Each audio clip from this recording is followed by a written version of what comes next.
So welcome to the latest episode of the 15-minute chat series we have with local business owners. These are brought to you in partnership with Business Central, which provides its members with professional business support services. Today I'll meet up with an old mate of mine, Tobias Taylor from Fund Managers Limited, which is Midlands Mortgage Trust. And they're a New Zealand-based group investment fund offering a relatively secure and flexible investment with quarterly income for investors. Something that probably in this day and age, people have been quite happy to receive. So anyway, Tobias, welcome along. Great to catch up with you. Thank you. Cheers. Good to be here. So we're just going to crack on into some of these questions. So the first thing, mate, while you've been on lockdown, what have you craved the most? I had to think about that, and a couple in Hastings there have these wonderful baguettes with blue cheese in them. And I was just thinking I'd really want one of those baguettes. So, it's easy to say coffee, isn't it? But no, I'm looking forward to banging out one of those baguettes when we get back to the office. Excellent. And, you've been based at home now maybe seven plus weeks. What's the technology you've relied on most during that period of time? Well, clearly Zoom.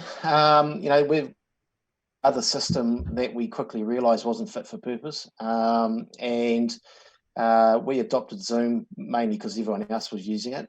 I've got to say though, I've got Zoom fatigue. I'm a bit sick of looking at yourself talking. I've found that really hard. Is you hear something and you go, "Who's that?" and you realise it was you. So that's been a challenge, and even now you get distracted by yourself. So Zoom's and the other online, we've used WhatsApp and a few other things. That's clearly what we've had to go to. And the other thing that is technology is Wi-Fi in general. We've got staff and board people in rural Hawke's Bay, rural Taranaki, and down in Dunedin. And I never really thought much about rural broadband before, but I do now. And it was a clear hindrance to us for quite a while. Okay, so, part of the lockdown, and the first thing that we saw in the early stages of that lockdown was all the markets crashing all over the place globally and stuff. You are a little bit more, maybe I might say, isolated or protected from bits and pieces of that, the way that you are structured. But what has been the impact on Midlands Mortgage Trust? Yeah, there's two levels to that because, at the end of the day, my trade is as a financial advisor, and that's my background. So I've stayed close to that. We've got a very vanilla offering in so far as we lend to people and produce a regular dividend income. We still delivered our dividend in late March as planned, and the fund still continues to perform to date. So we are less impacted by market movements because we're so vanilla. But that's why people invest with us, because they want a very straightforward solution that gives them regular return. We don't try to shoot lights out. It's not the type of revenue we are. But we're acutely aware of property valuations and property and lending and what's going to happen over the next 12 months. That's something we're keeping our eye on very closely, because the ability for people to service their debt is our ability to pay people their income. So that's how we'll stay close to it.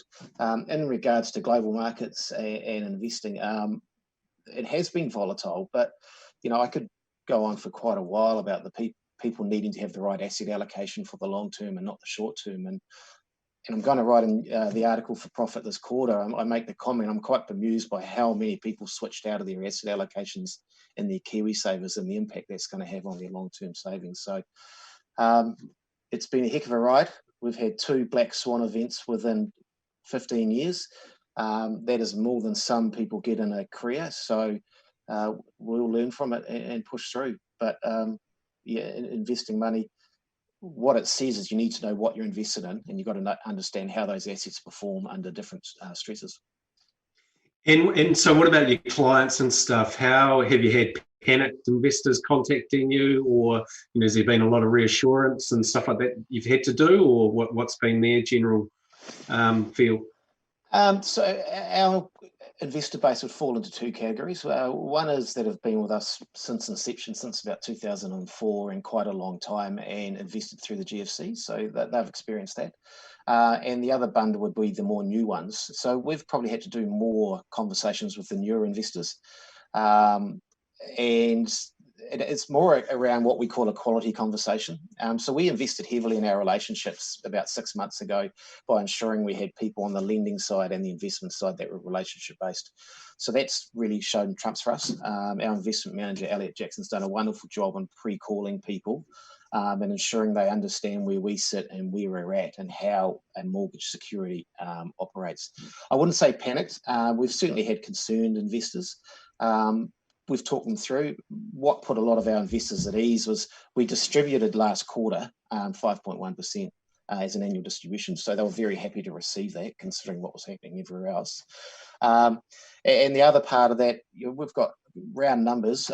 We've got $52 million of loans out on $120 million worth of securities. So we've got an awful lot of headroom in regards to our overall asset allocation. So once you talk to people about the numbers and the facts and take a lot of the fluff away or the emotion, they're pretty happy. Our target market are those that want regular return above bank rates. That's a different type of investor that wants to have gold or equities or volatility in their portfolio. So that conversation is fit for purpose for them as well. So you've been sort of fortunate with the way that the business is structured. You've been sort of out of the mayhem of the buy sell sort of nature that would be with the stock market. Yeah, we have. So we can, but we very rarely have what we call second market volatility in our unit price. So our fund stays solid and distributes income as it goes along. Where our volatility will kick in, and we're watching it, as the real economy starts to get going again, is watching these house valuations and prices. I'm the first to admit we've been working with front-footed a lot of that, and as responsible lenders, we've worked with a few, not many, a few borrowers that need help, and as a result, the fund doesn't get impacted on that, and it's such a small part of the book anyway. But I'm a strong believer in we actually haven't seen the damage yet. I think the real economy will feel it going into Q3 of this year, and that's when we're going to have to start being smart about what we do and keep an eye on things. But as a business, we're conservative-minded anyway, but we're really well positioned with a lot of cash and a lot of headroom to wear that. Yeah. So on a personal note, you have been detached from the rest of your team and stuff like that. How have you made sure that you've kept that connectivity going from a virtual space instead of what would be, sort of the physical catch-ups?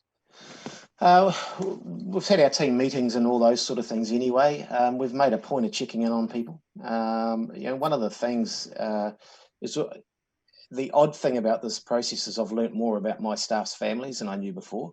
And then the reason being is we had to consider people's personal situations when rostering on activities and doing jobs and scheduling meetings and things like that. So that's been an education, for a CEO of a small company. You think you know everyone, you don't. And so that's been a good thing. A lot of my staff have essential workers as partners on one level or another. So we've had, even though we're an essential service, in some ways that's questionable, but we were deemed as an essential service. We've had to fit in with other essential services that maybe have a bigger claim to that title. And that's been one of the key things for us. What will be interesting is, should we go to level 2, and let's hope we do next week, is getting everyone back up to full capacity and Yep. running fast, because myself included, our work schedule's been thrown out the door. Yeah. So if you could crystal ball what we're currently experiencing, what would you do in gearing up for it? What would you do in prep? Well, there's 2 levels to that as well. So one is the fund that we manage, the investment fund. I'm not sure we would have done too much different then. What we did do as soon as we knew what was taking place is we held more cash in the fund. That was to allow us to absorb a few changes, to help people out, those sort of things. So, and that's just good practice. So I think we managed that well, and you don't want to do those things too early because it affects the return ultimately anyway. From a business perspective, we would have had our ability to work from home a lot smarter and sharper. I mean, we got up to speed pretty quickly. It's far from perfect. We are managing but it's not ideal. And we've got one of our core systems that's still on a server in the office. Now, we're on a roadmap that's going to go to the cloud and all these sort of things, but this thing happened now. So our ability to work from home has actually meant we've needed one person in the office 1 day a week. They are literally a photocopier and scanning you and sending documents back. So it's been a great test of BCP. It's been the ultimate business continuity planning. It's been the ultimate test of that. We're going to take some learnings away and we'll have to put a better, robust structure in place. But we've functioned, we've met our critical services. And the other thing, Damon, is we're a highly regulated industry. Our FMA, who oversee us, and our trustees have ensured that we've maintained the essential parts of our service. So that's continued. Is there anything that you've picked up during lockdown as a process or a way that you relate to others and things like that, that you will actually take forward on the other side? It's more what we'll get rid of. We used to print far too much. I mean, we used to print so much in the office, and we've got by without doing all that. So I think the challenge will be when we go back is, why do we print that? Why is that there? There are some things that we did that we haven't done during lockdown, and we'll probably realise we don't need to do anymore. So it's probably a good cleansing process of stripping out. I mean, the lean people and the Six Sigma people get all excited about this, but what it's done is it's cleaned out some of the peripheral we probably didn't need to do in the first place. And being a business that evolved originally from 3 law firms, a lot of that process type stuff is carried through, and maybe we can remove that. Okay, cool. And just looking out to the Hawke's Bay economy in general, how quickly do you think that'll recover? I sigh when I have to answer that, because the truth is I don't know, and no one does. But I think our primary producing capability has a big role to play here.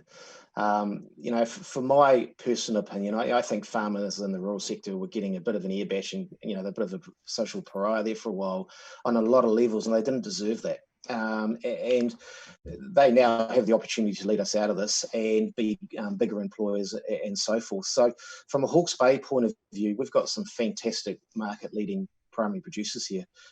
We need to support them. They will be bigger employers, and we need to be getting behind them to get our product out, because we say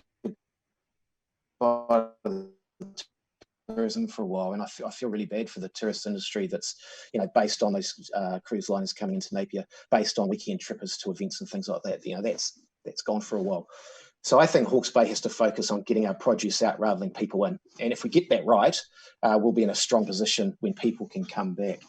It's an interesting point, isn't it? That it's an interesting point you pick up on, that the oldest sector within the Hawke's Bay economy has been the primary sector, from the days that the fields were ploughed and all of that sort of stuff. Absolutely. And here we are in a technology advanced world, yet we can still fall back on that primary sector, and they've been the ones that have kept us going. And yeah. Well, it's back to the future, and our business's genesis is in Hawke's Bay and Taranaki. So if I think about being in South Taranaki, specifically in Hara, I was over in Taranaki as I do, and there was a statement in the paper that there was pressure of turning Taranaki into a forest. And dairy farmers were feeling really bad and really beaten up on. And, this is the opportunity for primary producing to get us out of this. And it's slightly perverse, but I'm pleased for them in that regard, because they were taking a battering that they didn't deserve. So if we come back to Hawke's Bay, which is your focus here, we've got great companies producing, Wagyu beef, rocket apple, all these sort of apple juices, all these sort of things that are first class. Let's support them, make them bigger employers. Let's use them to make Hawke's Bay ink strong, and we'll be fine. But to answer your question, the real economy will flow through in Q3 this year. We'll start feeling the goods and services that can't move as fast. It will start to stagnate. There's a lot of talk about a double recovery, a W recovery rather than a V recovery. That would mean, let's be honest, we're looking at Q2 next year. Yeah. Hey, great. Look, it's been excellent catching up with you today. Really insightful. Wish you guys all the best when you head back into the office, and look forward to catching up with you in person at some stage pretty soon. And my pleasure, mate. Thank you. Thanks for having me. Cheers. Cheers.